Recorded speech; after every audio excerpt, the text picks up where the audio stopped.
Oiartzungo udalarentzat estrategikoak dira gure industriaguneak. Kalitatezko jarduera eta lanpostu kualifikatuak erakarri, mantendu eta sortzen dituztelako eta noski jarduera ekonomikoaren motorra direlako. Estrategikoak diren horretan udalak ideia oso argiak dauzka. Lur eremu berriak transformatu beharrean, gure apustua da gaur egun dauzkagun industriagune hauek guztiak behar den bezala mantendu, txukun mantendu eta erreferentziazkoak izaten jarrai dezaten lan egitea.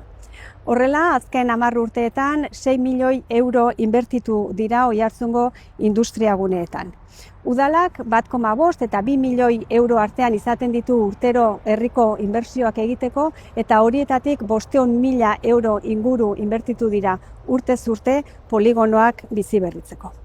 2015 eta 2017 artean Lintziringo sarrera irteerak, errepideak, azpiegiturak eta espaloiak egin edota berritu ziren. 2021ean Lanbarren egokitu zen.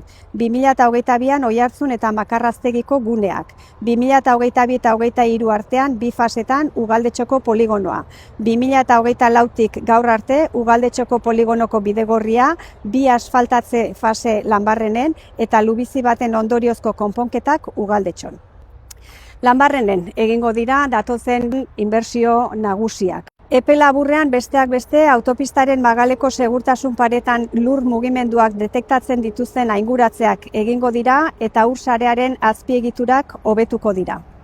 Epe ertain luzean Lanbarren biziberritzeko orain idatziko den proiektu integralaren exekuzioa egingo da, Arragua Lanbarren korridoreko trafiko arazoi helduko zaie, Euskotren geltokia Lanbarrenekin lotzeko bidegorrian indarra jarriko da, Irun Donostia lotuko dituen bidegorria aprobetxatuz.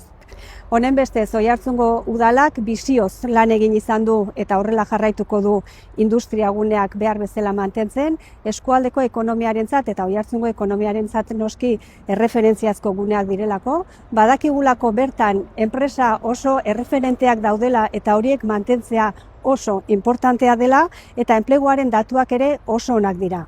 1130 establezimentu daude Oiartzunen eta 8.500 lanpostu baino gehiago.